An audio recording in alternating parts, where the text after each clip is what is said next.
जनहित अभियान के द्वारा आयोजित इस कार्यक्रम में आप आज शामिल हुए हैं। कैसा रहा कार्यक्रम और इसके संदर्भ में आप क्या कहना चाहेंगे? आज 7 अगस्त 2026 है।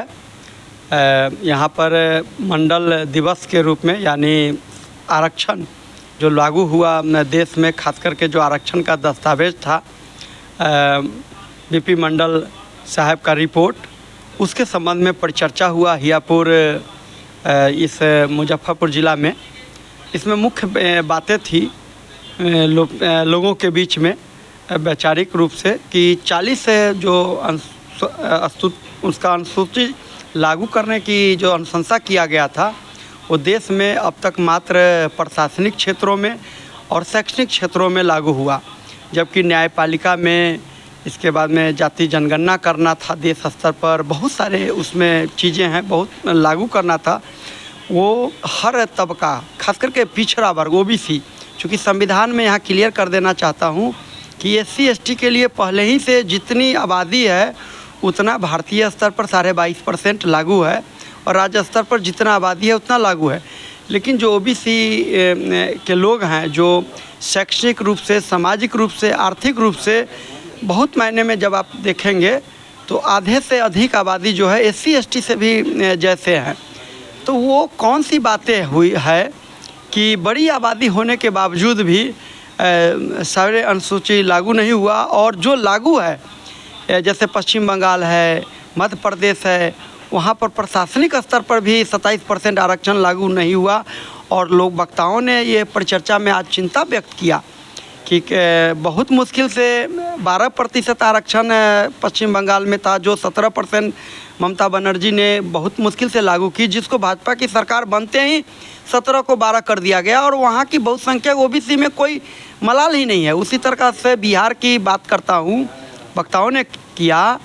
कि नीतीश जी के नेतृत्व में राष्ट्रीय जनता दल, तेजस्वी जी और कांग्रेस की ज्वाइंट सरकार थी बिहार में, तो इन्होंने आरक्षण के दायरा 65% तक ले गया, जो इसको सदन से पारित हो गया। राज्यपाल का उसको साइन होने के बाद में गजट में पारित हो गई। जो अति पिछड़ा का आरक्षण 18 से 25 कर दिया गया, पिछड़ा का 12 से 18 कर दिया गया।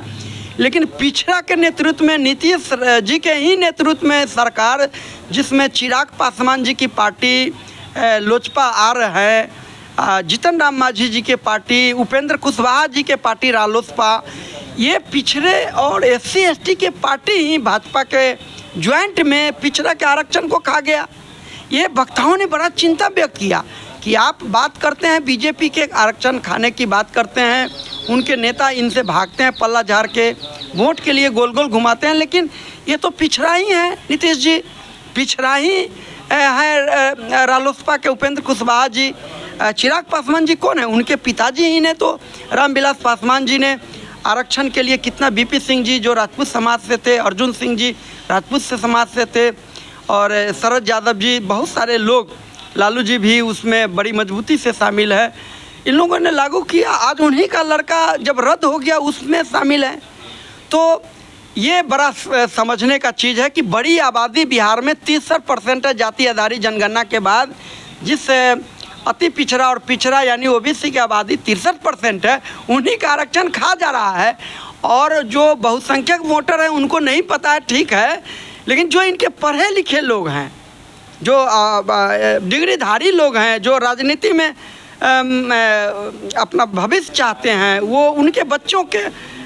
आरक्षण खा गया, और ये शांत कैसे है? जो काम आज जनहित अभियान मंडल दिवस के ऊपर में, इस मंडल कमीशन के ऊपर में जो चर्चा जो आयोजित किया,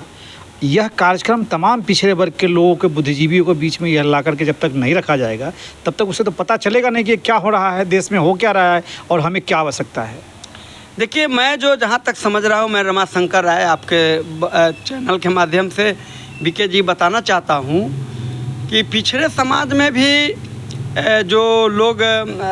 खास करके राजनीति, वोट की राजनीति से जीतने की बात है, वो नहीं स्पष्ट रूप से सही बात समाज में अपना वोट के चलते कह पा रहे हैं। और जिनको राजनीति से मतलब है, राजनीति डैट मीन्स कि उनको MLA, MLC, मुखिया वगैरह पद से नहीं मतलब है, वही बेबाक अपने बाल बच्चों के लिए, अपने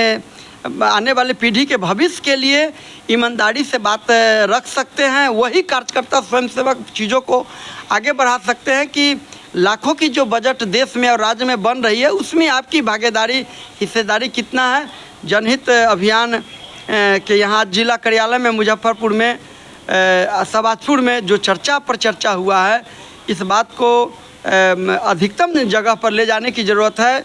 पिछड़ों को समझाने की ज़रूरत है। बैकवर्ड जो समाज है, अति पिछड़ा, आपकी आबादी बड़ी है, आपसे दूसरे लोग अधिकार मांगेंगे, लेकिन आपकी वोट की शक्ति आप नहीं पहचान रहे हैं। किस मुद्दों पर, आपकी जाति के नेता ही क्यों नहीं हो, अगर मुद्दा पर आपको वोट, आपकी मुद्दा की बात की लागू करने पर आमादा नहीं है तो उनको वोट नहीं देना चाहिए, सिरे से खारिज करके भगा देना चाहिए। इवन अगर कोई सवर्ण समाज के लोग ही, एससी समाज के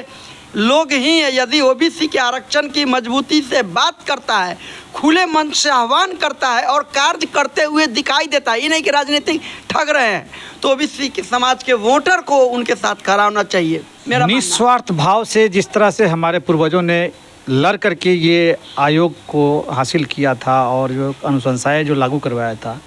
आज उस भूमिका में राजनारायण जी घूम रहे हैं, क्या कहेंगे? राजनारायण जी निश्चित रूप से जाति जनगणना के लिए देश स्तर पर constitution club of India Delhi में से आरंभ किए शरद जी के जीवन में ही, और उस अभियान को बिहार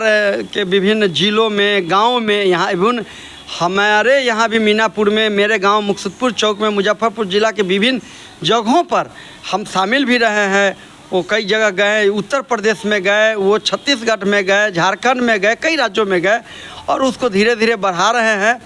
और बिहार में तो जाति आधारित जनगणना भी हो गई है और बड़ी खुशी की बात है जो चीज़ वो आरंभ किए। इसमें बहुत लोग हैं, नेता लोग भी हमारे बड़े लोग हैं, लेकिन ये दृढ़ता और मजबूती से बगैर किसी बातों की चिंता किए हुए, मतलब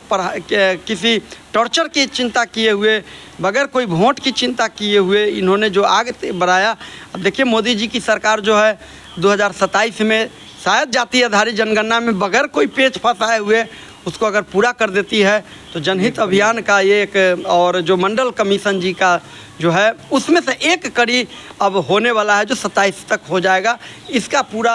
टकटकी लगा के बहुसंख्यक समाज, भारत के लोग, भारत के ओबीसी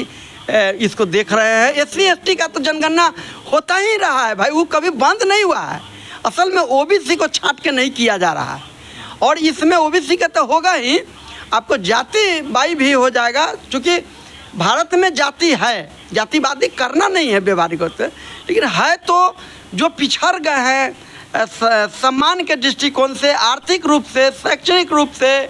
प्रतिनिधित्व यानी उनका लीडरशिप अगर पिछड़ गया है तो जब तक उसका काउंट नहीं होगा गणनीय, तो वैज्ञानिक रूप से उनके अधिकार कैसे दिया जाएगा। जनहित अभियान इसमें काम कर रही है।